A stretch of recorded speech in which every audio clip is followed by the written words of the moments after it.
أجرى الاتحاد التشيلي لكرة القدم اقتراعا في مقره بالعاصمة سانتياغو لانتخاب رئيس جديد للاتحاد.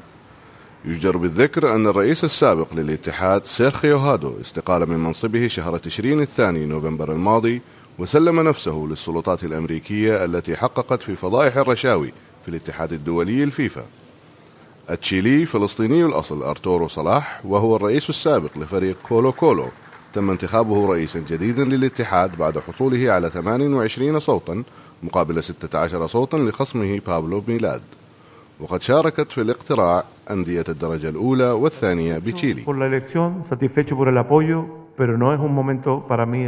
أنا راض باختياري وراض بالدعم الذي حصلت عليه، إلا أن هذا ليس بوقت للاحتفال، بل هذه لحظة حزن وأسى بعدما مرت به كرة القدم التشيلية.